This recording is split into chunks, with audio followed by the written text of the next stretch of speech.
Bonjour à tous et bienvenue. Vidéo un peu spéciale aujourd'hui puisqu'il s'agit d'une immersion au cœur des fans irakiens venus pour le match Bahreïn-Irak qualificatif pour le mondial 2022. Alors on était justement avec eux et avec la sélection les jours précédents. Donc je n'en dis pas plus, je vous laisse avec les images et on se retrouve en fin de vidéo pour analyser tout ça.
Bon, comme vous le voyez, c'est artisanal, hein. Il y avait juste la petite caméra sur le trépied qu'on a baladé ici et là dans la tribune réservée aux fans irakiens où je me trouvais.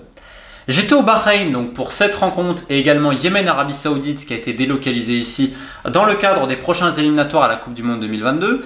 Alors j'ai eu la chance de passer 2 jours complets avec la sélection irakienne, pareil avec celle du Yémen ensuite.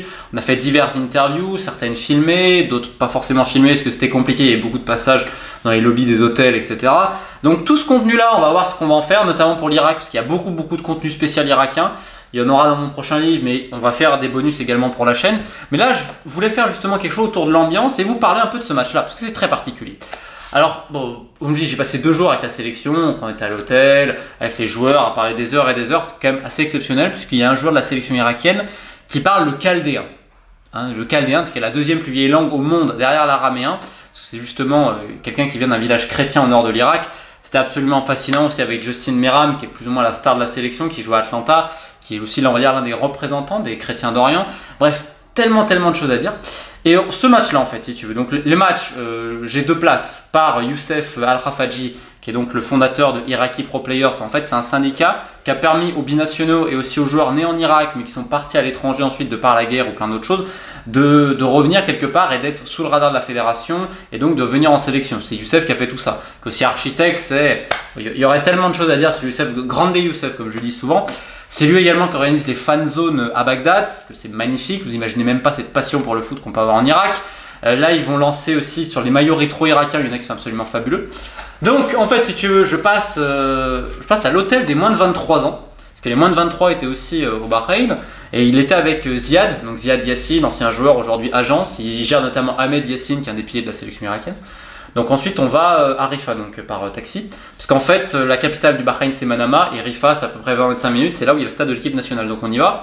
Il y a eu pas mal de monde, il y avait 6-7 000 personnes je crois quand même, donc il y avait quand même des Bahreïnis qui étaient venus voir le match, ils avaient amené des tambourins, etc.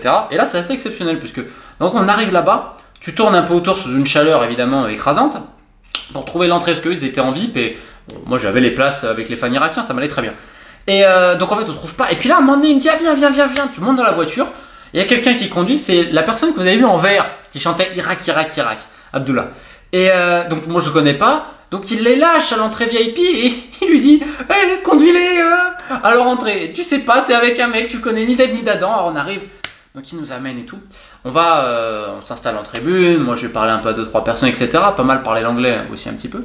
D'ailleurs on voit que le public irakien, je pense qu'il y avait 100-150 personnes facilement, notamment quand je vis des gens qui vivent à Bahreïn depuis quelques années. Et ensuite il y a la sélection des moins de 23 qui est venue, etc. C'était très sympa, ambiance super familiale. J'étais impressionné. Au niveau sociologique, il y avait vraiment tout type de personnes. Même c'était très différent par exemple du Yémen. Il y avait énormément de femmes irakiennes.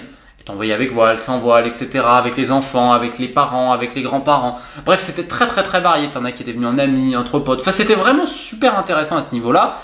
Et qui étaient tous réunis au nom de l'Irak, au nom de la sélection. Quelque part, ça les réunissait. Ambiance sympa, il y avait un peu quelques chants. C'était pas trop développé, ils amenaient un mégaphone qui était un peu pété. Bon bref, le match se termine, ils font ils égalisent en toute fin de match. Match assez sympa, voilà. Et donc, descend à la fin du match. Et donc, tu as Abdullah qui m'a amené. Il vient me voir, il me dit bon, tu rentres comment à ton hôtel? Bah, je lui dis trouve quelque chose, etc. Il me dit moi, je te ramène. Sauf qu'il y a 20-25 km quand même. Ça gêne un peu, tu te dis. Puis on commence à parler et tout. Il me dit non, vraiment. Alors, je lui dis ok, mais à la condition, on va manger dans un resto irakien et laisse-moi t'inviter, tu vois. Ok, pas de problème. Donc, ensuite, on attend un peu les joueurs. Moi, je parle avec 2-3 mecs du staff que je connaissais. Et ensuite, on va manger dans un restaurant irakien de Rifa, donc, qui est tenu par un de ses potes, une nourriture très sympa, etc. Et là, au moment de payer, mais il me la fait l'irakienne. C'est-à-dire que tu ne peux pas payer avec des Irakiens, j'ai l'impression.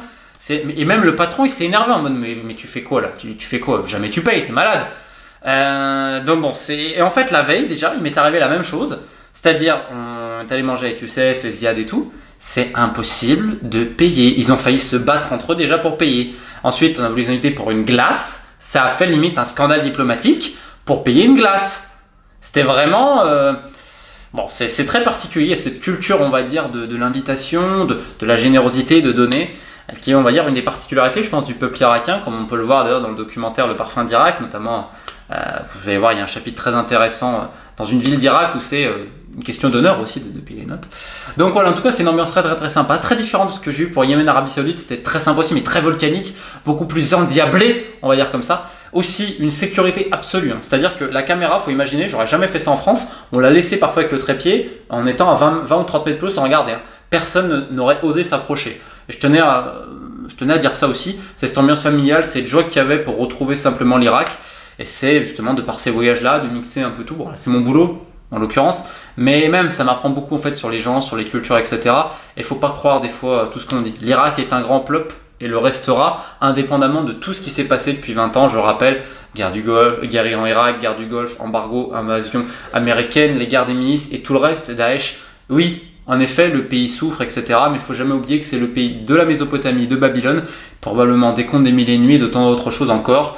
Et sans doute celui aussi des Brésiliens du Moyen-Orient. Voilà. J'espère en avoir assez dit, que ça va vous donner un peu d'envie. N'hésitez pas à vous abonner à la chaîne, à aimer cette vidéo, ça m'aidera beaucoup. À activer la petite cloche aussi pour les notifications, vraiment c'est utile. Et puis je vous dis à très bientôt, on va voir ce qu'on va faire de l'autre contenu. Et je vous tiens au courant.